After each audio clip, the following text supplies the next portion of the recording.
Okay, it's almost the end of our gardening season and I am trying to take care of my basil. I have so much basil. It's one of my absolute favorite herbs, and herbs are really our most potent source of bioactives. Those are our phytonutrients, and they're really the key to initiate gene production. And really healthy aging is all about trying to build just as fast, or ideally faster, than we are breaking down, and that is constantly happening in our body. So herbs are a potent source that, because it's such a condensed source. So we want to save this. Basil is one of those soft herbs, so we want to be really gentle with it. Admittedly, I do not wash my basil.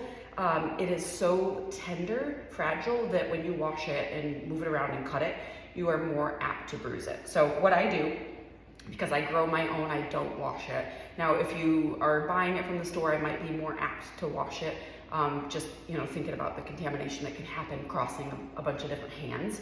But in this case, I am just going to take off all of our leaves. Now, these got a little on the hand. As you can see, ideally you pluck this little flower before it goes, because the basil will be a little bit more bitter. But we're going to keep using it because it's the end of the season. That's just what we're going to do.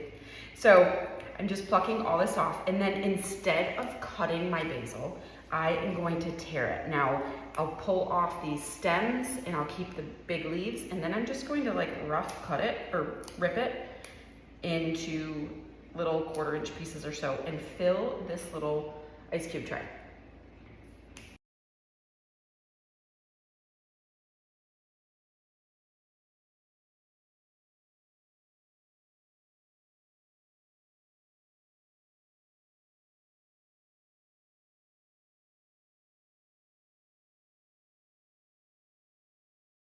Okay, so I have all my basil topped off with olive oil. This took me about 3 quarts for these 4 pans.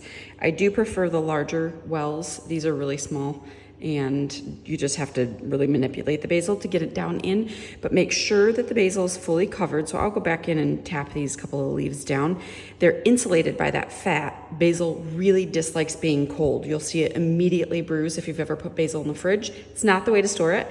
In fact, I do have a video that shows you best ways to store basil, and it is just like a bouquet on your counter.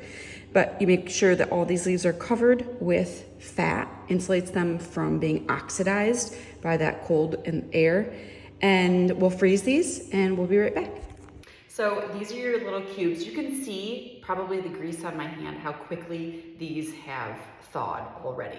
So you really want to move fast with this and transfer them to a bag, or however you plan to store them, very quickly. Now, I do like to add these cubes to lots of different uses, but I tend to add basil toward the end of my cooking. So when you do go to use this, basil is one of those softer, more fragile herbs that don't hold up to heat. So you really want to add them toward the end. They're really good in things like adding them toward the end of a sauce, or I really like them for dressings, pestos, that sort of thing, that when you need, a kick of basil, a fresh basil in the middle of winter, there's nothing better.